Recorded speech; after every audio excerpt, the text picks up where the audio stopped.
Malaysia যায় আবার মাউলুদ celebrity করেন, যেই লাও সেই কদু। বাংলাদেশে টাকা পাওয়া যায় আর ওইখানে গেলে ডলার পাওয়া যায়। জষ্টে জুলুস করেছি, ঘুম থেকে উঠে ফজরের নামাজ পড়ে উজু গোসল বানাইয়া তারপরে নাস্তা খেয়ে সবাই আসছি। সবার পরনে পাঞ্জাবি, মাথায় টুপি, জবানে ছিল কিছু সময় কোরআন তেলাওয়াত, কিছু সময় নারায়ে রিসালাতের স্লোগান, কিছু সময় নাতে রাসূল, বিজ্ঞ উলামায়ে কেরামের আলোচনা শুনেছি। আওলাদে রাসূলের পিছনে জামাতে জোহরের নামাজ আদায় করে মিলাদ কিয়াম করে মোনাজাত দিয়ে আসছি। এখানে কি কোরআন হাদিসের বাহিরে কিছু আছে? তাইলে আমরা রেলি করি, এটাকে আপনারা বাধা দেন। আপনারাও তো মঙ্গল শোভাযাত্রা নামে রেলি করেন, মাথায় টুপি দাঁড়িয়ে দিয়া। কথা কোন ঠিক না? আপনাদের শায়েখ যখন অপকর্ম করে জেল থেকে বের হয়, তখনও তো আপনারা ওনার মালায় গলা দিয়ে বলেন আজ আমাদের জন্য ঈদের দিন। আপনাদেরকে সনদ দিয়েছে, আপনারা সেদিন বলেছিলেন যে আজ আমাদের জন্য ঈদের দিন। এবং সাবেক প্রধানমন্ত্রীকে নিয়ে আপনারা সরোয়ার্দী উদ্যানে বিশাল বড় শুকরানা মাহফিল করেছেন। তাহলে আপনাদের বেলা হইলে সব জায়েজ, আমাদের বেলা হলে না জায়েজ। ডাল মে কুছ কালা হে। কথা বলেন ঠিক কিনা? আপনারা বাংলাদেশে মিলাদুন্নবী করেন না, মালয়েশিয়া যায় আবার মাউলুদ সেলিব্রিটি করেন, যেই লাও সেই কদু। বাংলাদেশে টাকা পাওয়া যায় আর ওইখানে গেলে ডলার পাওয়া যায়। ডলার পায়া কালার পরিবর্তন কইরা ফতুয়াও ঘুরাইয়া ফেলে। সুতরাং তাদের এই কথা এখন আর পাবলিক শুনে না, ওরা নিজেরা গণ্ডির ভিতরেই চিল্লা পাল্লা করে। আমার বুঝে আসে না, তারা নির্বাচনের আগে মন্দির সহ পাহারা দিলেন, যেই মন্দিরের সাথে মুসলমানের কোনো সম্পর্ক নাই। মন্দিরে যাইয়া আপনারা প্রসাদ খাচ্ছেন। আমরা ঈদে মিলাদুন্নবীর তবারুক খাইলে আমাদেরকে নাপাকির সাথে তুলনা করেন। নাউজুবিল্লাহ বলবেন না? আমরা নবীকে দাঁড়াইয়া সালাম দিলে বেদাতের ফতুয়া, আপনারা মন্দিরে যায় গীতা পাঠ করেন। এগুলো কি জাতির কাছে অস্পষ্ট না স্পষ্ট? নবীর মুহাব্বত নিয়া রিসালাতের স্লোগান দিয়া জশ্নে জুলুস করলে আমাদের বেলা ফতুয়া। এগুলো বাঙালি শোনে না, আশিকে রাসূলরা এগুলো শোনে না, বেদাতের ফতোয়া দিতে আসছেন। বেদাতের সংজ্ঞা কি? রাসূলুল্লাহর যুগে ছিল না, এই যুগে আছে সব বেদাত। যদি এমনই হয়, আপনি মৌলবীর সকাল থেকে রাত পর্যন্ত যা করেন সবই তো বেদাত। আপনি মৌলবী ঘুম থেকে উঠেন কি দেখিয়া? তো গরি রাসূলের যুগে ছিল? আচ্ছা, একটু পরে মাদ্রাসার চাকরি করার জন্য বাড়ির পাশে যায় দাঁড়ায় দেখেন টেম্পু, সিএনজি, বাস, গাড়ি যাই ওঠেন, রাসূলের যুগে ছিল? ছিল না। ইমামতি করেন, আজান দেন মসজিদে যাইয়া কি দিয়া? মাইক দিয়া। তো রাসূলের যুগে মাইক ছিল? ছিল না। আপনিও আমাদের মতো ওয়াজ মাহফিল করেন, আপনার এইরকম আলোকসজ্জা করে লাইটিং করা হয়। রাসূলের যুগে ইলেকট্রিসিটি ছিল? আপনি বছরে হজ করতে যান বিমানে চড়ে, রাসূলের যুগে বিমান ছিল? আপনি মসজিদে আসতে পারতেছেন না, বাচ্চা অসুস্থ, কমিটির সভাপতির কাছে ছুটি নেন কি দিয়া? তো রাসূলের যুগে মোবাইল ছিল? এভাবে আমি বলতে থাকলে সারাক্ষণ বলতে পারবো। তো রাসূলুল্লাহর যুগে যদি না থাকে, আপনি মৌলবী সকাল থেকে রাত পর্যন্ত যা করেন সবই তো বেদাত। তাইলে আপনি বলতে হবে যে সব বেদাত না, কিছু বেদাত আছে যেগুলো বেদাতে হাসানা, উত্তম বেদাত, আর কিছু আছে মন্দ বেদাত। যেমন আমার পূর্বে আপনাদের খতিব সাহেব বলেছে, গায়ে হলুদের নামে ডিজে পার্টি হয় কি হয় না? আপনাদের এলাকা হয় না মনে হয়? হয়। তাহলে এটা কি রাসূলের যুগে ছিল? এটা একটা মন্দ বেদাত। ঠিক আছে, এখন ওয়াজ মাহফিল করতেছেন আপনারা, আমরা। আচ্ছা, মিলাদুন্নবী বাদ দেন, সারা বছর মাহফিল হয় কি হয় না? তো এগুলা কি রাসূলের যুগে ছিল? এই পদ্ধতিতে কখনো আল্লাহর হাবিব মিলাদ মাহফিল করেছে? বাংলাদেশ, ইন্ডিয়া, পাকিস্তান, এই সাবকন্টিনেন্ট বাদ দিয়া বিশ্বের কোথাও এরকম কোনো মাহফিল নাই। আমি বিশ্বের বিভিন্ন কান্ট্রিতে আমরা সেমিনার করি, হল রুম ভাড়া করে ওইখানে লেকচারের মতো কথা বলি। একমাত্র ওমানে তাও মাইক ইউজ করা যাত না, বিভিন্ন গ্যারেজে বা উন্মুক্ত ময়দানে ওরা স্পিকার দিয়ে সাজাইতো, কয়েক হাজার মানুষ হইতো। মাহফিল করেছি আমি ওমানের এক প্রান্ত থেকে আরেক প্রান্ত। এক বছর পুরো প্রায় 34টা প্রোগ্রাম করছি। এক একটা প্রোগ্রামে তবারুকের জন্য 20টা 22টা গরু জবাই করছি। এত বড় আয়োজন, আলহামদুলিল্লাহ বলবেন না? তো আমি যেটা বলছিলাম, পদ্ধতি তো এটা তখনও ছিল না, তো বেদাত হলে এখন তো বেদাত। তুমি যে টাইলস হলে মসজিদে নামাজ পড়াচ্ছ, আল্লাহর নবী তো খেজুর গাছের পাতা দিয়ে বানানো মসজিদে নামাজ পড়ছে, তাহলে তোমার মসজিদে নামাজ পড়াও তো বেদাত। কথা কোন ঠিক কিনা? তো সুতরাং কথা হলো, যেই বেদাত ইসলাম থেকে সরে যায়, মানুষের আমল হয় না, অনিসলামিক কার্যকলাপ সংগঠিত হয়, ওই বেদাতের কথা রাসূল বলছেন যে কুল্লু বিদআতিন দলালা, সমস্ত বেদাত গুমরাহ, ও কুল্লু দলালাতিন ফিন্নার, আর সমস্ত দলালা মানে গুমরাহি জাহান্নামে পৌঁছাবে। তোমার মতো আমার মতো এরকম ভালো কাজ আমরা যারা করি আমাদেরকে ওই বেদাতের সংজ্ঞায় নেওয়ার কোনো সুযোগ, বরং আমাদের মিলাদুন নবীর মাহফিলে আসলে বেনামাজি নামাজি হয়, বেরোজদার রোজাদার হয়, বেপর্দার মহিলা পর্দানিসীন হয়, মা বাবার খেদমত করে না ওই সন্তানটা মা বাবার বাধ্য হয়ে যায়, সুদ ঘুষ ছেড়ে দেয়, অনিসলামিক কাজ থেকে মানুষ দূরে সরে যায়। কারণ নবীর বেলাদাত যখন হয়েছিল সবচেয়ে বেশি কষ্ট পেয়েছিল সেদিন শয়তান। কথা কোন ঠিক কি না? শয়তান ভেবেছিল যে আজ থেকে আমার সমস্ত শয়তানি বন্ধ হয়ে যাবে। মুসলমানদের নবী, রহমতের নবী, নূরের নবী দুনিয়াতে এসেছে, নবীর কথা মতো যারা চলবে তারা তো আমি শয়তানের কথা শুনবে না। তো আমরা শয়তান তখনও ছিল, এখনো আছে, কিয়ামত পর্যন্ত আমরা শয়তানের কথা শুনবো? ঈদে মিলাদুন নবী সাল্লাল্লাহু আলাইহি সাল্লাম মাহফিল আমরা যখন করি তখন আমাদের সমাজের কিছু ভাইয়েরা রবিউল আউয়াল মাস আসলে কেমন যেন উম্মাদের মতো আলোচনা করে। কথা বলেন ঠিক না? ওনারা পাগল হয়ে যায়। আচ্ছা, ওনাদের এই পাগলামিতে কি ঈদে মিলাদুন নবীর সংখ্যা বাড়ে না কমে? জশ্নে জুলুসে মানুষের সমাগম বাড়ে না কমে? কেন ওনারা এরকম করে আমার বুঝে আসে না। আসলে বিরোধিতা করার জন্য বিরোধিতা, যেটাকে বলে অনেকে ইদানিং দেখতেছি শিথিল হয়ে গেছে, আবার বলতেছে মিলাদুন নবীর আলোচনা করা নফল ইবাদতের চেয়ে উত্তম। কওমি গরানার অনেকে বলতেছে, মারহাবা বলবেন না? অনেকে আবার মিলাদুন নবীর আলোচনা মানে কিন্তু ঈদ মানতে পারে না। তা আমরা যারা নবীর উম্মত আছি আমরা ঈদ মানি, কারণ পৃথিবীতে আমার নবীর চেয়ে বড় নিয়ামত উম্মতের কাছে আর কিছু নাই। কমন সেন্সেও যদি বলি যে বছরে 2 ঈদ, ওই 2 ঈদ পেয়েছি কার উসিলা? নবীর উসিলা। কোরআন পেয়েছি কার উসিলা? ইসলাম ধর্ম পেয়েছি কার উসিলা? নবীর উম্মত হয়ে শ্রেষ্ঠ উম্মতের মর্যাদা পেয়েছি। আল্লাহ কেন দিয়েছে? নবীর উসিলা। তো যার কারণে সব কিছু পেয়েছি, তো ওনার আগমনে উম্মত হিসেবে একটু খুশি উদযাপন করব, এটা তো স্বাভাবিক বটে। কথা বলেন ঠিক না? খুশি উদযাপনের প্রক্রিয়া পদ্ধতি যদি শরীয়ত বিরোধী হতো, কোরআন সুন্নাহ বিরোধী হতো, তাইলে নাও আপনার ফতোয়া মেনে নিতাম। আমরা তো কোরআন হাদিস গর্হিত কাজ করি নাই গতকাল। সুতরাং ঈদে মিলাদুন নবী সাল্লাল্লাহু আলাইহি ওয়াসাল্লাম 3টা আরবি শব্দের মাধ্যমে ঈদ, মিলাদ আর নবী। আরবি শব্দ ঈদে মিলাদুন নবী, বাংলা অর্থ কি? ঈদ মানে খুশি। ঈদ মানে কি? খুশি। মিলাদ মানে জন্ম, নবী মানে নবী, নবীর জন্মের খুশি, যাকে আমরা বলি নবীর শুভ আগমনের খুশি। এটা শুনতে কি খারাপ লাগে? বেচারা আবার ফতোয়া দেখো, ঈদ 2টার বাইরে ঈদ নাই। ঈদ যদি হয় আনন্দ, ঈদ যদি হয় খুশি, তাইলে আপনার জীবনে আমার জীবনে ঈদের চেয়েও বেশি খুশির দিন আছে না নাই? ভাই, এই বাচ্চাটা যেদিন দুনিয়াতে আসছিল তার বাবা মা খুশি না বেজার? আমাদেরও তো সন্তান আছে, যেদিন দুনিয়াতে আসছিল আমরা বাবারা সেদিন খুশি না বেজার? কেমন খুশি? ঈদের দিনের চেয়ে কম না বেশি? বেশি। কারণ পৃথিবীতে সন্তানের বাবা হওয়া অনেক আনন্দের বিষয়। অনেকে 12 বছর 14 বছর সন্তান হয় না, 1000 কোটি টাকার মালিক বলে, হুজুর এই সম্পদ আর দুনিয়াতে কি করব? যদি 100 কোটি টাকার বিনিময়ে আল্লাহ সন্তান দান করত, 100 কোটি টাকাও দিয়ে দিতাম। কথা বলেন ঠিক না? তাহলে ঈদের দিনের চেয়ে আরো বেশি খুশি। একটু একটু করে বড় হয়। প্রথম দিন যখন আপনারা আব্বু বলে ডাক দেয় কেমন লাগে? অনেক খুশি, অনেক আনন্দ। আস্তে আস্তে বড় হয়। কিছুদিন আগে রেজাল্ট দিছে, গোল্ডেন জিপিএ যারা পাইছে, অনেক আব্বা আম্মারে দেখছি খুশির কারণে কান্নায় আপ্লুত হয়ে কথাই বলতে পারছে না। ওই লোকটারে যদি জিজ্ঞেস করি আপনার ছেলে গোল্ডেন জিপিএ পাইছে, এত খুশি হইলেন, আপনি কি ঈদের দিনের চেয়ে কম খুশি না বেশি খুশি? তাইলে উনি বলবে কিসের ঈদ মিদ, আমার জীবনের শ্রেষ্ঠ ঈদ। কথা বলেন ঠিক না?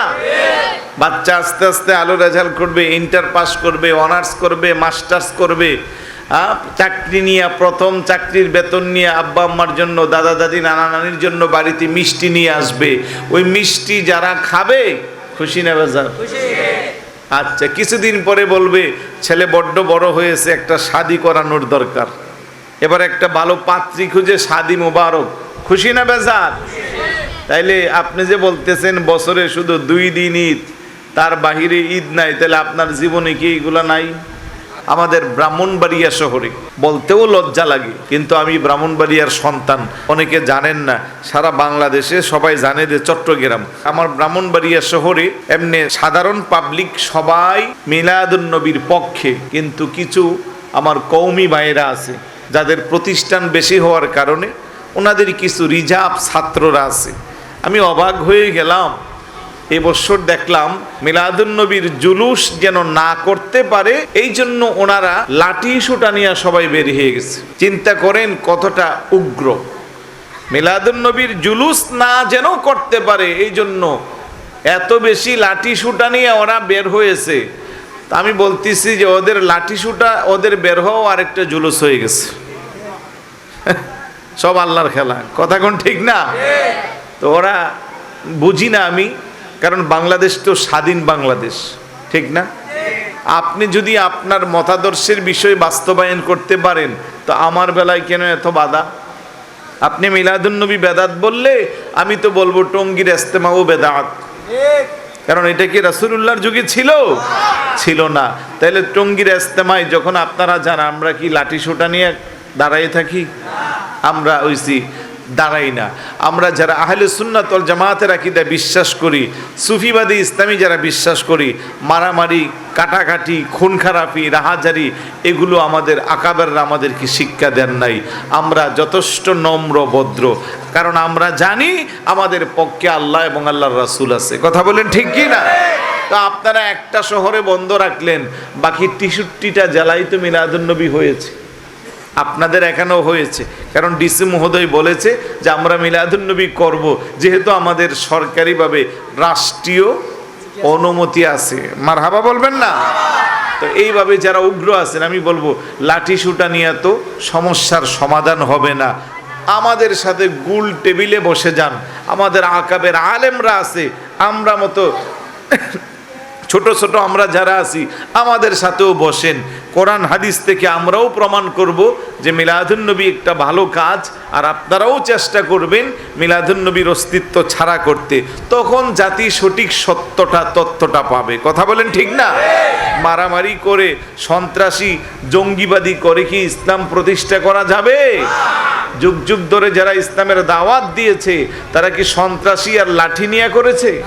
মোটেই না। এদেশে ইসলাম পেয়েছি ওলি আল্লাহদের মাধ্যমে, তরিকত, তাসাউফ, খানকার পীরদের তাসাউফ চর্চার মাধ্যমে আমাদেরকে দাওয়াত দিয়েছে। আমরা তাদের হাতে হাত ধরে কালমা পড়ে মুসলমান হয়েছি। লাঠি সুটা দিয়া ইসলাম প্রতিষ্ঠা করা যাবে? মনে কষ্ট নিচ্ছেন? রাসূল সাল্লাল্লাহু আলাইহি ওয়াসাল্লামের শুভ আগমন, হুজুরের শুভ আগমনটা আমাদের জন্য কেমন ছিল? ঐতিহাসিক আমির আলী বলে, গোটা বিশ্ব যখন অশান্তির দাবানলে দাউ দাউ করে জ্বলছিল, অন্যায়, অসত্য আর কদর জেরে কালেমায় যখন গোটা বিশ্ব জগৎ ছেয়ে গিয়েছিল, মানুষ যখন তাদের মনুষ্যত্ব হারিয়ে পশুর চেয়ে নিকৃষ্ট হয়েছে, যেই সমাজে নারী কন্যা সন্তান জন্মগ্রহণ করলে গলায় টিপে তাকে মাটির নিচে পুঁতে ফেলা হতো। নাউজুবিল্লাহ বলবেন না? এখনো মক্কা শরীফে জিন্দা কবর আছে, হাজীদেরকে জিয়ারা করাই। কথা কোন ঠিক না? কেমন বর্বর জাতি ছিল! বাবা মা মারা গেলে ইসালে সওয়াবের নামে তাদের হাত পার মধ্যে রশি বাইদা, কেরোসিন তেল দিয়ে আগুন ধরাইয়া, গুড়া কিংবা উটের লেজের সাথে বেঁধে উন্মুক্ত ময়দানে ঘোরাইতো, আর সন্তানেরা পাশে দাঁড়াইয়া হাত উতুরি দিত। এটা নাকি ইসালে সওয়াব হইতো। আর একটু জোরে বলি নাউজুবিল্লাহ। ওই কঠিন পরিস্থিতিতে মানুষ যখন কেউ চন্দ্রের পূজা, কেউ সূর্যের পূজা, কেউ নিজের বানানো দেবদেবী মূর্তির পূজা করত, ঠিক তখনই আল্লাহ সুবহানাহু ওয়া তাআলা গোটা পৃথিবীবাসীকে আলোকবর্তিকা করার জন্য, গোমরাহি থেকে হেদায়েত দেওয়ার জন্য, অন্ধকার থেকে আলো দেওয়ার জন্য আল্লাহর হাবিবকে গোটা বিশ্ববাসীর জন্য পাঠাইছেন। ওয়ামা আরসালনাকা ইল্লা রাহমাতাল লিল আলামিন। হাবিব আমার, দোস্ত আমার, গোটা পৃথিবীবাসী মানুষের জন্য আমি আপনাকে রহমত করে প্রেরণ করেছি। বড় করে বলি সুবহানাল্লাহ। নবী আমাদের জন্য কি রহমত? আওয়াজ দেয়া বলেন, নবী আমাদের জন্য কি রহমত? শুধু মানব জাতির জন্য আল্লাহ রহমত বলেন নাই, সৃষ্টিকুলের 18,000 মাখলুকাত সবার জন্য নবী রহমত, রহমাতাল লিল আলামিন। মুসলমানের জন্য খাস নয়, তাইলে আল্লাহ বলতো রহমাতাল লিল মুসলিমিন, কিন্তু আল্লাহ বলছেন রহমাতাল লিল আলামিন। সূরা ফাতিহা যখন আমরা তেলাওয়াত করি, আমরা সবাই পড়ি আলহামদুলিল্লাহি রাব্বিল, সমস্ত প্রশংসা কার? লিল্লাহি রাব্বিল আলামিন, যিনি জগৎ সমূহের রব। আল্লাহ কো আমি হইলাম জগৎ সমূহের রব, আমার দুস্থ হাবিবুল্লাহকে আমি বানাইলাম জগৎ সমূহের রহমত। মারহাবা বলবেন না? নবীর চেয়ে শ্রেষ্ঠ রহমত পৃথিবীতে আল্লাহ পাক আর কোনো কিছু পাঠান নাই। নবীর চেয়ে বড় নিয়ামত পৃথিবীতে আল্লাহ সুবহানাহু ওয়া তাআলা আপনার জন্য আমার জন্য আর কিছু দেন নাই। তাই রহমতের নবীর শুভ আগমনকে কেন্দ্র করে, নিয়ামতের নবীর শুভ আগমনকে কেন্দ্র করে আমরা ঈদে মিলাদুন নবী সাল্লাল্লাহু আলাইহি ওয়াসাল্লাম উদযাপন করি। কারণ এই শিক্ষা আমাদেরকে দিয়েছেন আল্লাহ। বড় করে বলি সুবহানাল্লাহ। সবার আগে নবীর মিলাদুন নবী করছে কে? আল্লাহ। এই ঘুম আসছে নাকি আপনাদের? আওয়াজ ছোট হয়ে গেছে, বলেন ঈদে মিলাদুন নবীর মাহফিল, ঈদে মিলাদুন প্রথমে করেছেন রাব্বানা, ঈমানদার গনে জুলুস করোনা। বলেন ঈমানদার গন ঈদে মিলাদুন নবীর মাহফিল, ঈদে মিলাদুন নবীর মাহফিল প্রথম করেছেন রাব্বানা, ঈমানদার গন জুলুস। আশিকিরে আল্লাহ কই জিবরাইল শুনো না, তুমি আসমানে সাজাও জমিন সাজাও, আসমানে সাজাও জমিন সাজাও বেহেশত খানা, ঈমানদার গনে জুলুস। বলেন ঈমানদার গন আশিকিরে। সূরা আলী ইমরানে আছে বর্ণনা, যাকে বলে অঙ্গীকার দিন, যাকে বলে অঙ্গীকার দিন, কানার দলে দেখে না, ঈমানদার গণ জুলুস। বলেন ঈদে মিলাদুন নবীর মাহফিল, ঈদে মিলাদুন নবীর মাহফিল প্রথম করেছেন রাব্বানা, ঈমানদার গণ। পাগলি রে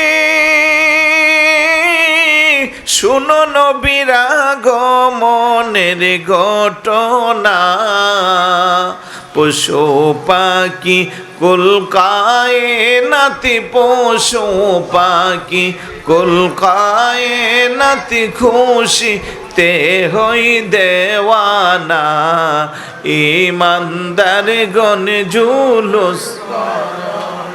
বলেন ঈদে মিলাদুন নবীর মাহফিল, ঈদে মিলাদুন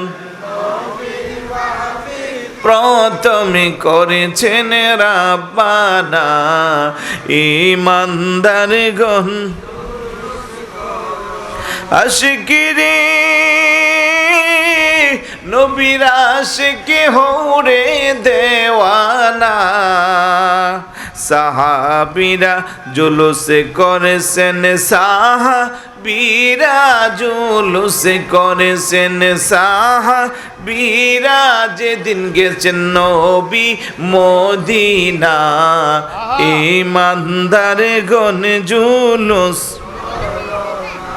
ঈদ মিলাদুন নবীর মাহফিল, ঈদ মিলাদুন নবীর প্রথমে করেছেন রাব্বানা, ইমানদার গণ জুলুস। আশিকিরে শুনো এ আশিকির মনের যন্ত্রণা, কুল মাখলুকাত নবী চিনলো, কুল মাখলুকাত নবী চিনলো, মুনাফিকেরা চিনলো না, ঈমানদারগণ। ঈদ মিলাদুন নবীর মাহফিল, ঈদ মিলাদুন নবীর মাহফিল প্রথমে করেছেন রাব্বানা, ঈমানদারগণ। মারহাবা বলবেন না? খারাপ লাগতেছে? শেষ করে দিব? ভালো লাগতেছে? একটু কষ্ট দিব? কারা কারা রাজি আছেন করতে? সবাই রাজি আছেন? তাইলে একটু কষ্ট মিল্লা জিল্লা সবাই করা যাইতো না? একটু সামনের দিকে চাপলে, যেহেতু বাহিরে বৃষ্টি হচ্ছে, অনেক ভাই বাহিরে আছে, একটু আসতে পারবে, একটু সামনের দিকে চাপেন। যদি পারেন এদিকে একটা ছোট বিছানা দিলে অনেক জায়গা ছিল। যেহেতু বৃষ্টি পড়তেছে, লম্বা চড়া সময় আর নিব না। হ্যাঁ, আমি যা বলেছি শেষ করে দিব ওই সময়ের ভিতরে, একটু মনোযোগ দেন, বিষয়গুলো টাচ করে করে শেষ করে দিব। তাইলে আল্লাহর হাবিব আমাদের জন্য সবচেয়ে বড় নিয়ামত, তাতেই কোনো সন্দেহ নাই। আর নিয়ামতুল কুবরা আলাল আলম, গোটা পৃথিবীর মধ্যে সবচেয়ে বড় নিয়ামতের নাম হলো রহমাতুল লিল আলামিন। আল্লাহ তো বলছে লা ইন শাকারতুম লা আযীদান্নাকুম, নিয়ামত পাওয়ার পরে শুকরিয়া আদায় করো।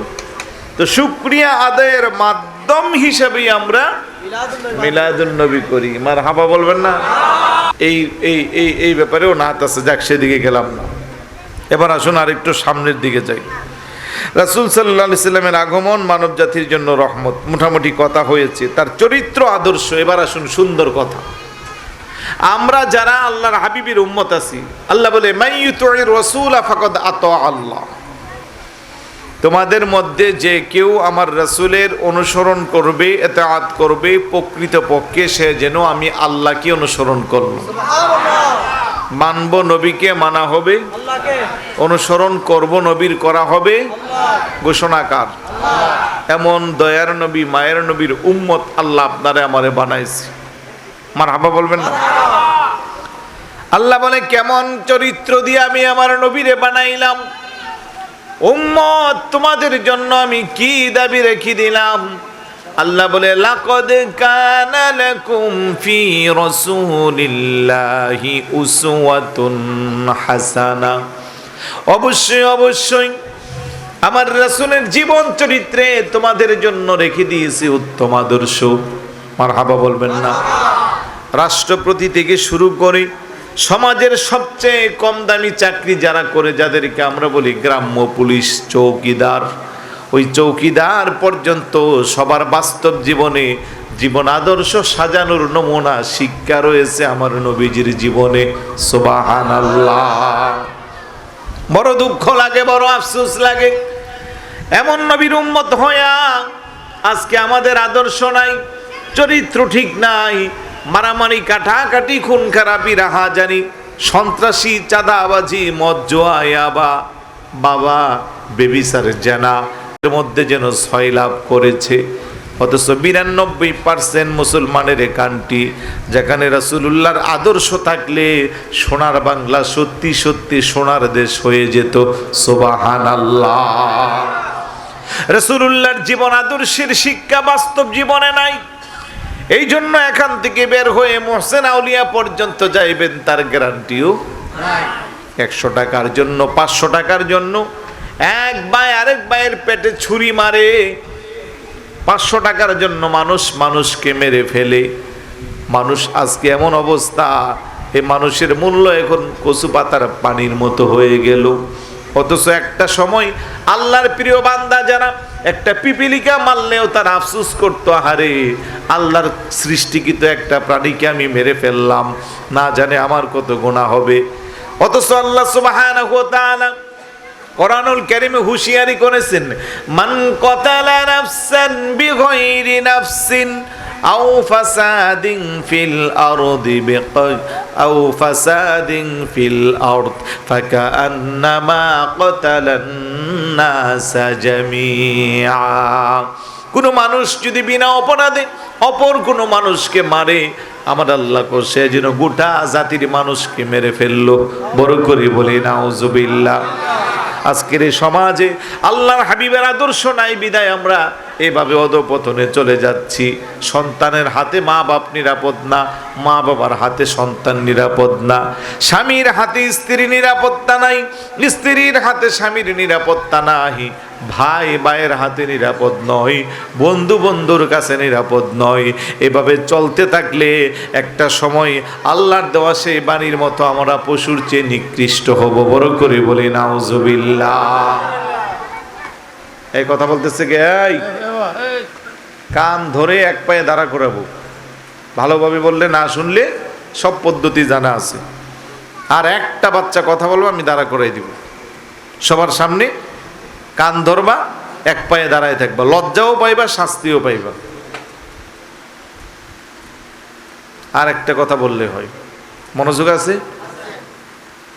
তাইলে যেই কথা বলছিলাম, জীবন আদর্শ যদি রাসূলুল্লাহর অনুসরণ করতাম, আজকের সমাজের এতটা অধপতন হতো না।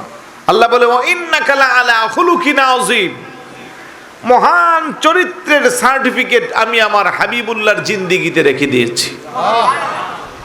আজ আমরা মুসলমান, আমাদের রাসূলের জীবন আদর্শ অনুসরণ করে বিধর্মীরা মানবিক গুণে অনেকটা এগিয়ে গেছে, কিন্তু তাদের আসল জিনিস নাই, ঈমান নাই। না হয় মানবিকতার দৃষ্টিতে ওরা কিন্তু অনেক এগিয়ে আছে, যেগুলো আমাদের থাকা দরকার ছিল। আমরা যদি রাস্তায় বেকায়দায় পড়ে কাউকে ডাক দেই, শুনে না আমাদের কথা। আমি নিজে যেহেতু গ্রামে গঞ্জে ঢুকি, রাস্তা চিনি না, দাঁড়ায় জিজ্ঞেস করলে, ও ভাই একটু শুনেন না, কে শুনে কার কথা? উনি ব্যস্ত দৌড়াচ্ছে। আমি চীন সফর করেছি, কলেজের স্টুডেন্ট, আমরা লোকেশন পাচ্ছি না, জিজ্ঞেস করছি, সে আধা ঘন্টা সময় আমাদের জন্য ব্যয় করছে। সে সব জেনে বোঝে, কারণ চীনারা ইংলিশও বুঝে না, অন্য ভাষাও বুঝে না। আমরা ওই গুগল অ্যাপসের মাধ্যমে বাংলায় বলে চীনা ভাষায় ট্রান্সলেট করে তারা দিতাম। সেইভাবে একটা গাড়ি দিয়া, মানে আধা ঘন্টা, তাও রাতের বেলা। বললাম যে এখন কি আপনাকে অনেক কষ্ট দিয়ে ফেলছে? বলতেছে, আপনি আমার দেশের মেহমান, এটা আমার দায়িত্ব। আর আমাদের দেশ হইলে আপনি কই যাবেন ওইটা আমার দেখা দরকার নাই, আপনি জাহান্নামে যান, আমাকে আগে আমার যাওয়া যাইতে দেন। তাহলে এই মানবীয় গুণগুলো থাকার কথা ছিল মুসলমানদের। আমাদের রাসূলুল্লাহর জীবন চরিত্রে দেখলে দেখা যায় কত রকমের হুজুরের জীবন আদর্শ। আল্লাহু আকবার বলবেন না? আমরা তো 15-20 বছর আগের শত্রুতামির ল্যাশ পাইলে এটারে উসুল করার চেষ্টা করি। কথা বলেন ঠিক না? আল্লাহর হাবিব সাল্লাল্লাহু আলাইহি সাল্লাম রাস্তা দিয়া যাচ্ছে, প্রতিদিন রাস্তার মধ্যে কাঁঠা বিছাইতো এক বুড়ি মহিলা। হ্যাঁ, একদিন কাঁঠা নাই, আল্লাহর হাবিবকে ঘটনা কি, বুড়ি অসুস্থ হয়ে গেল নাকি? যাওয়ার পরে দেখতেছে বুড়ি অসুস্থ। আরেক বর্ণনায় আসছে বুড়ি রাগ করে চলে যাচ্ছে। আল্লাহর হাবিব গেল, মা কোথায় যাবেন? অমুক জায়গায় যাব। আপনি কষ্ট করে গাঠুরি নিয়ে যাবেন, কে আমাকে আগায় দিবে? ও দেন আমার কাছে। দিল। অনেক দূরে যাওয়ার পরে জিজ্ঞেস করে, মা এই এলাকা ছেড়ে কেন ছেড়ে যাচ্ছেন? ওই এলাকার মধ্যে আব্দুল্লাহর ছেলে মুহাম্মদ সাল্লাল্লাহু আলাইহি ওয়াসাল্লাম নিজের নবী দাবি করে বাপদাদার মুখে, বাপদাদার ধর্মে চুনকালি মাখার জন্য ওনার এই অত্যাচার সহ্য করতে পারি না, এই জন্য চলে যাচ্ছি। মানুষের মুখে শুনেছি খুব খারাপ, এই জন্য চলে যাচ্ছি। অনেক দূরে যাওয়ার গন্তব্যের কাছাকাছি গেল, যাওয়ার পরে বলতেছে, বাবা এই আরবেতে এমন ছেলে নাই যে নিজের সময় ব্যয় করে আমার গাঠুরি কাঁধে করে এত দূরে আমার আগাইয়া দিব। তুমি কে, তোমার কি পরিচয়? আমার নবী কো, মা, যেই মুহাম্মদের ভয়ে আপনি রাষ্ট্র ছেড়ে অন্যত্র চলে যাচ্ছেন, আমি সে আব্দুল্লাহর ছেলে মুহাম্মদ। চিৎকার করে বলি না সুবহানাল্লাহ। বুড়ি মহিলা আশ্চর্য হয়ে গেল, চুকির পেনি ছেড়ে ডাক কান্না করতে লাগলো, ডাক দেখো বাবা, আরবের মানুষ তোমার ব্যাপারে আমার কাছে মিথ্যা রটিয়েছে, মিথ্যা গল্প বলেছে। বাস্তবতার নিরিখে তোমার মধ্যে তো তার কিছুই দেখলাম না।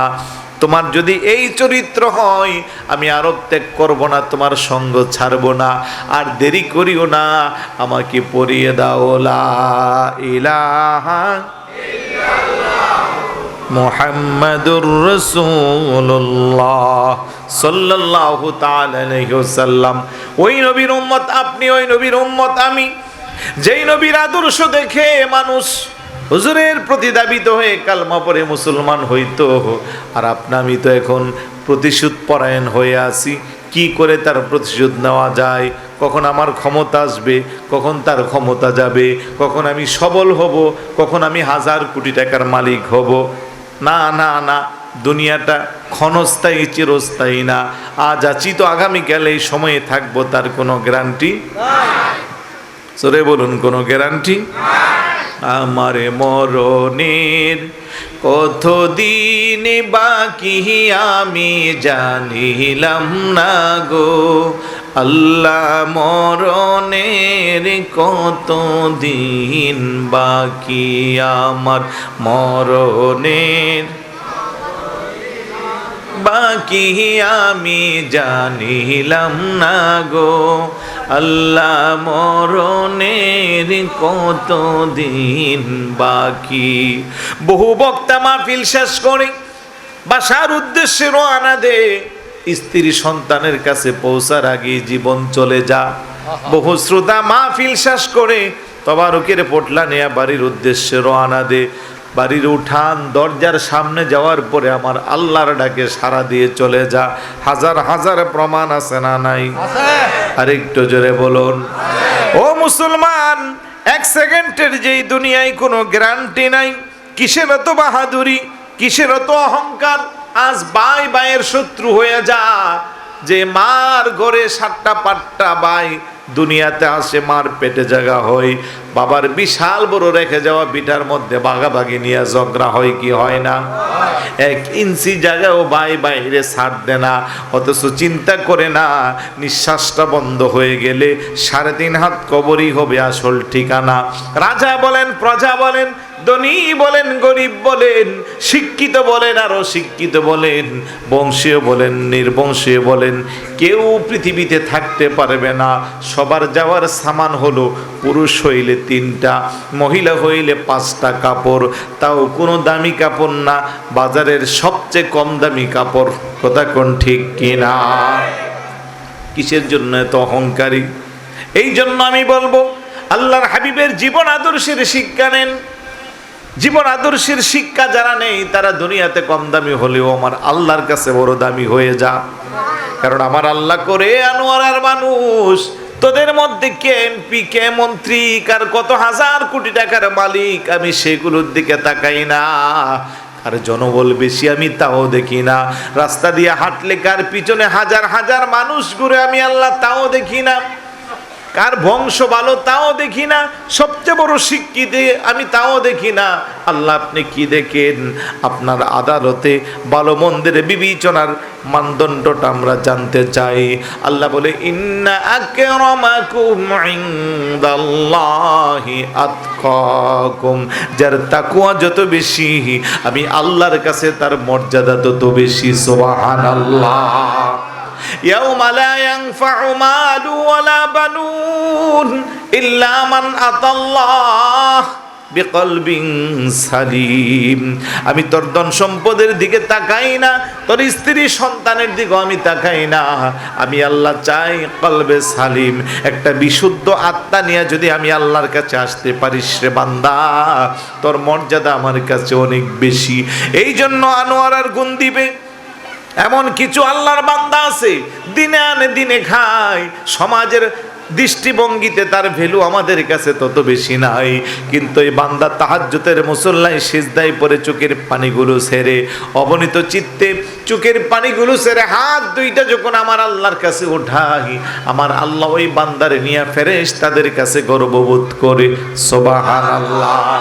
এই জন্য আমি বলবো ভাই, জীবনে কোনোদিন কোনো মানুষকে ছোট করে দেখবেন না, তুচ্ছ তাচ্ছিল্য করবেন না।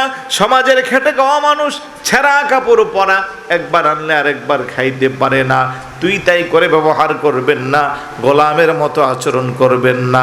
হইতে পারে আপনার আমার দৃষ্টিতে লোকটার ভ্যালু কম, এমন হইতে পারে আমার আল্লাহর কাছে আমার চেয়েও আপনার চেয়েও তার মর্যাদা বেশি। সুবহানাল্লাহ। এই জন্য আল্লাহর হাবিবের জীবন আদর্শ ধরতে হবে, হুজুরের সুন্নাহকে আঁকড়ে ধরতে হবে। আল্লাহর হাবিবকে আমরা যারা মোহাব্বত করি, আমরা যারা ভালোবাসি, রাসূলের সুন্নাত আঁকড়ে ধরা দরকার আছে না নাই? আল্লাহর নবী বলে, মান তামাসসাকা বিসুন্নতি ইনদা ফাসাদি উম্মতি ফালাহু আজরু মিআতি শাহীদিন। ফিতনা ফাসাদের যুগে কেউ যদি একটা সুন্নতের উপরে আমল করে, আমার নবী কো কাল কিয়ামতের ময়দানে তার মর্যাদা কত বেশি হবে। 100 গলা কাটা শহীদের সমান সওয়াব তার আমলনামায় দান করা হবে। সুবহানাল্লাহ। আল্লাহু আকবার। ইয়া রাসূলুল্লাহ।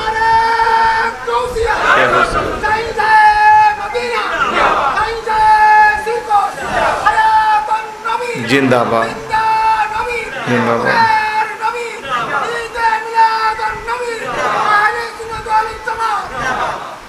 এই জন্য আমার ভাইয়েরা, বাবারা, যতই কষ্ট হোক আল্লাহর হাবিবের সুন্নত মোতাবেক যদি চলতে চান, জীবনের মধ্যে আনন্দ আসবে, বরকত আসবে।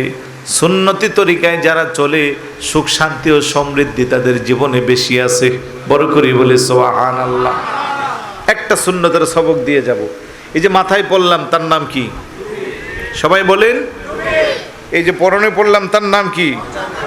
পাঞ্জাবি বা জুব্বা। আচ্ছা বলুন তো, আমি যদি আজকে মারা যাই, আগামীকাল কবরে নেওয়ার সময় আমাকে জুব্বা পরানো হবে? এ সুন্নত যাবে কবরে? টুপি দেওয়া হবে? কিন্তু একটা সুন্নত আছে, যদি আঁকড়ে ধরেন আপনার সঙ্গে অন্ধকার কবরে যাবে। সেই সুন্নতের নাম কি? কিরে ভাই, সবাই তো বলতে পারতেছে।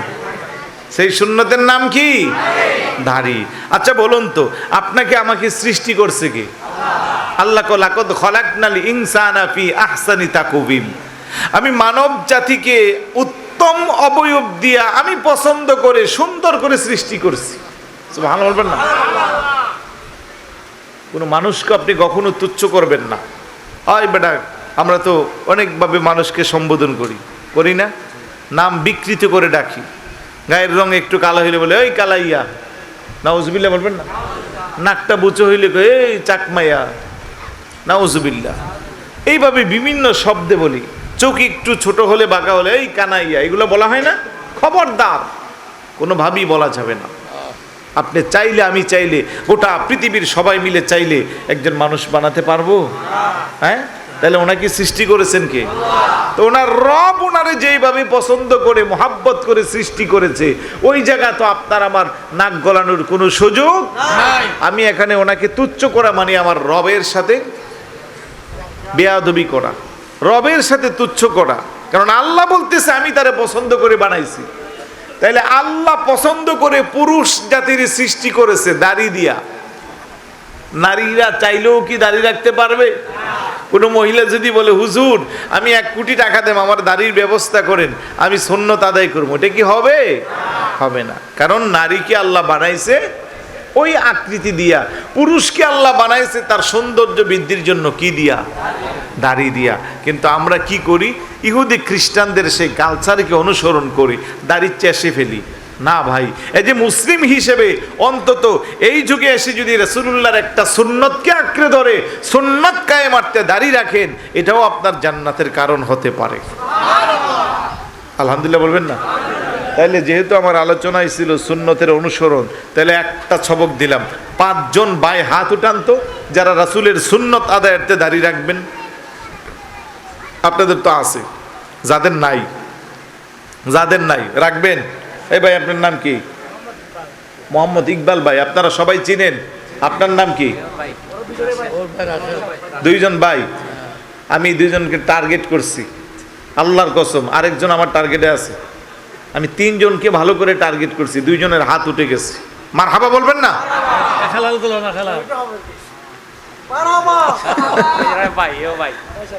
হেলাল ভাই রাখবেন তো? হ্যাঁ, আমি একটা সবক দিয়ে যাই আপনাদেরকে। আমার এই মিশন কিন্তু আজকে কালকার না। আমি মাঝে মধ্যে যখন চট্টগ্রামের বাহিরে, যেমন নারায়ণগঞ্জ থেকে গতবার মাহফিল করে পেট্রোল পাম্পে ঢুকছি, ছেলে একটা দৌড়ে আসছে, হুজুর আপনার সাথে কুমিল্লা বরুড়া নানুর বাড়ির বেড়াইতে যেই আপনার মাহফিলে ওয়াদা করেছিলাম, আমি আর দাড়ি কাটি নাই। মারহাবা বলবেন না? চকুরিয়াতে এক সময় ওদিকে 9, 10, 11, 12 এই সালগুলোতে অনেক মাহফিল করতাম। আরেক লোক, একটা হকার ছেলে, বাস স্ট্যান্ড পত্রিকা বিক্রি করে, 2 বছর আগে মনে হয় ট্যাক্টাম মাহফিলে যাওয়ার সময় চা খাচ্ছি, সে দৌড়ে আসছে, আপনি মুফতি গোলাম কিবরিয়া হুজুর না? কহ, আপনার সাথে ওয়াদা করে আমি দাড়ি রাখছি আর দাড়ি কাটি নাই। এরকম অনেক অহরহর প্রমাণ আছে। খাগড়াছড়ি গেছি, তাও এই কথা বলতেছে। তো ইকবাল ভাই, হেলাল ভাই, আরেকজন কি রাসেল না রাশেদ? রাসেল। ইকবাল ভাই, হেলাল ভাই, রাসেল ভাই, এই তিনজন দাড়ি রেখে দিবেন তো? বলেন ইনশা। তুমিও সাথে আছো, তোমার নাম কি? তুমি তো ছোট মানুষ, উঠতেছে, ইনশাল্লাহ উঠবে, আল্লাহ কবুল করুক। এই তিনজন বাড়িতে যাওয়ার পরে ঝগড়া লাগলে বলবেন যে কিছুই করার নাই, হুজুরের সাথে ওয়াদা করেছি। আর বোনদেরকে বলবো, শাদি তো করছেন, তিনজনই তো করছেন, আলহামদুলিল্লাহ। তাহলে ভাবিদেরকে বলবো যে আজকের পর থেকে ভাইকে উৎসাহ দিবেন। জানি না কথাগুলো শুনতেছেন কিনা, না ঘুমায়ে গেছেন, ঘুমাইলেও মেসেজটা পৌঁছে যাবে। 1 সপ্তাহ পরে আমি বোনকে বলবো, আপনি কালকে সকালে ঘুম থেকে উঠে 3 ভাইয়ের চেহারার দিকে তাকায়েন, আর 1 মাস পরে দাড়ি রাখার পরে তাকায়েন, আল্লাহর কসম তাদের চেহারার সৌন্দর্য 1000 গুণ বৃদ্ধি পাবে। এমনিতেই 3 জন মাশাআল্লাহ সুন্দর, গোলগাল চেহারা, আর চাপদাড়ি উঠলে পুরা আরো বেশি সুন্দর লাগবে। আরে ভাই, আল্লাহ পছন্দ করে সৃষ্টি করছে আপনারা আমারে দাড়ি দিয়া, আমি কেন দাড়ি চাষবো? আলহামদুলিল্লাহ বলবেন না? মাহফিল সার্থক তো। এই মাহফিলটা যারা করতেছেন, আমি বলবো 3টা ভাই, আরেকটা ভাই আছে 4টা, আমি 5 জন চাইছিলাম, আরেকজন লাগবে।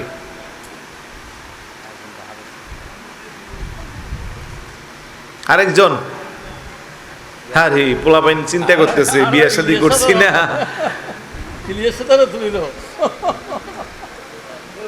আরেকজন কি নাম? সৈয়দ। মাশাআল্লাহ, কি সুন্দর নাম, সৈয়দ ভাই। সৈয়দ ভাই রাখবেন তো দাড়ি? মারহাবা বলি, আরেকটু জোরে বলি মারহাবা। আল্লাহ তুমি কবুল আর মঞ্জুর করো। সৈয়দ ভাই একটু দাঁড়ান, দেখি ভালো করে চেহারাটা দেখি। মারহাবা, মারহাবা, আল্লাহ কবুল করো। তাইলে আমার হেলাল ভাই, রাসেল ভাই, ইকবাল ভাই, সৈয়দ ভাই, আর তোমার নাম কি? নাইম। এই 5 জনকে যেন আল্লাহ কবুল করে, বলো না আমিন। এবং আপনাদের অনেক রোগ সুখ থেকে সুন্নতের কারণে আল্লাহ হেফাজত করবে, চেহারার জ্যোতি বাড়বে, সৌন্দর্য বৃদ্ধি পারবে। আর ইয়ং ছেলেরা কিছু হাত উঠাইতে নিয়ে চিন্তা করতেছে, বিবাহের মতো গুরুত্বপূর্ণ কাজ বাকি আছে, এখন দাড়ি রাখা যাবে না। না রে ভাই, যারা দাড়ি রাখছি আমরা কি বিবাহ ছাড়া আছি? খবরদার, যদি কোনো নারী বলে যে ছেলের সব পছন্দ হয়েছে, দাড়ি পছন্দ হয়েছে না, তাহলে আমি বলবো ওইটারে ঘরে আনা দরকার নাই। ওইটা আসলে ঘর আলোকিত হবে না, ওইটা আসলে ঘর রঙিন হয়ে যাবে। কথা কোন ঠিক না? রঙিন মানে দুনিয়ার রংজং আর কি। তো এই জন্য অনুরোধ করব, আমরা যেন সুন্নতকে আঁকড়ে ধরতে পারি। আরেকটা আমল আমরা সবাই চাইলে পারি, মেসওয়াক। এটা গুরুত্বপূর্ণ একটা আমল, আমাদের দেশের মানুষের এটাকে হালকাভাবে দেখে। উজুর আগে একটা গ্যাসা দিলেও সুন্নতের নিয়তে আদায় হয়ে যাবে। এবং আধুনিক ডাক্তাররা এখন এসে 1500 বছর পূর্বে রাসূলুল্লাহর সুন্নতকে জিন্দা করার জন্য ডাক্তাররাও এখন মেসওয়াক করে। কারণ যত টুথপেস্ট আছে এগুলো প্রায় 16-17টা বাজারজাত, যেগুলো এত ব্যাকটেরিয়া এবং এত আপনার বিষাক্ত হরমোন বা বিষাক্ত ব্যাকটেরিয়া আছে, যেগুলো পেটে গেলে ক্যান্সার হতে পারে। এই জন্য ডাক্তাররাও সাজেস্ট করে যে মেসওয়াক করলে স্বাস্থ্যকর এবং রাসূলের সুন্নত। এই জন্য আরবি যারা আছে দেখবেন, ওরা দুনিয়ার সব একদিকে, ওদের মেসওয়াক আরেক দিকে। ঠিক না? নামাজের ভিতরেও দেখি ওরা মেসওয়াক করে, জিহ্বার ভিতরে ঢুকাই রাখে। তো আমরা এইটুকুন করব না, অন্তত চেষ্টা করব। বলে হুজুর মেসওয়াক করতে পারবো। আমাদের বাড়ির আশেপাশে কিছু গাছ আছে যেগুলোর ডাল সুন্দরভাবে, নিম গাছ আছে, তারপরে আরেকটা কি গাছ ছোট সময় আমরা করতাম, হ্যাঁ যাই হোক, আমি হয়তো এলাকার বেদের নামটা কি গাছ জানে বলে এটারে, ছোট ছোট পাতাগুলো থাকে যে, ওইটাও সুন্দর মেসওয়াক হয়। তো এই মেসওয়াকের আমলটাও কি আমরা পারবো ইনশাআল্লাহ? আল্লাহ যেন কবুল করে বলুন। রহমতে আলম নবী নূরে মুজাসসাম বলেন, রহমতে নূরে মুজাসসাম সাহাবীরা আতর বানায়, বলেন সাহাবীরা আতর বানায়। চিনো মানো জানো কেমন আমার নবীজি, যাহারে পাগলে চন্দ্রের সূর্য, ইরে যাহারে পাগলে চন্দ্রের সূর্য, তোমরা আরো শুনে বাণী সুন্দর কাহিনী, বলেন আরো শোন সুন্দর কাহিনী। জান্নাতের ওই রোমে রোমে লেখা নবীর নাম, বলেন রহমতে আলম নবী নূরে মুজাসসাম, বলেন রহমতে নূরে মুজাসসাম সাহাবীরা আতর বানায় ওই নবীজির গাম, বলেন সাহাবীরা আতর বানায়। উস্তুনে হান্নানা একটা খেজুর গাছে, যাকে ধরে খোদে বাঁধিতেন রাসূলে আকরাম, যাকে ধরে খোদে বাঁধিতেন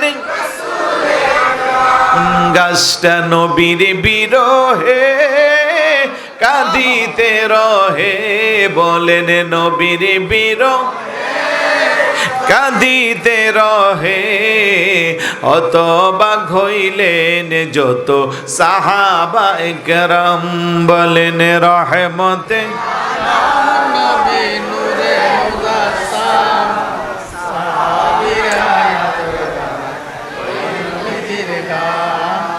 সাহাবীরা আতর বানায়। জোরে বলি মারহাবা। বিরক্ত হচ্ছেন, কষ্ট পাচ্ছেন? আর বেশি লাগবে না। আমার মনটা ভরে গেছে যে আমার টার্গেট করা ব্যক্তিদেরকে আজকে আমি আমার সুন্নতে পেয়ে গেছি। যদি কোনোদিন আবার এদিকে আসি, ইকবাল ভাই, রাশেদ ভাই, হেলাল ভাই, সৈয়দ ভাই, নাইম, আপনারা আমার সাথে সাক্ষাৎ দিবেন যে হুজুর গত বছর 26 সালে গন্দিপাড়া মাহফিলে এসেছিলেন, তখন ওয়াদা করেছিলাম সেদিন আমি আপনার সাথে একটা সেলফি ওঠাবো, ফেসবুকে একটা পোস্ট দিব যে আমার কথাই রাসূলের সুন্নত আঁকড়ে ধরেছে আমার ভাইয়েরা। মারহাবা বলবেন না? আসুন একটু সালাম দিয়া নবী। मैं तो बीमार नबी हूँ। MBN TV একটি ইসলামিক ইউটিউব চ্যানেল।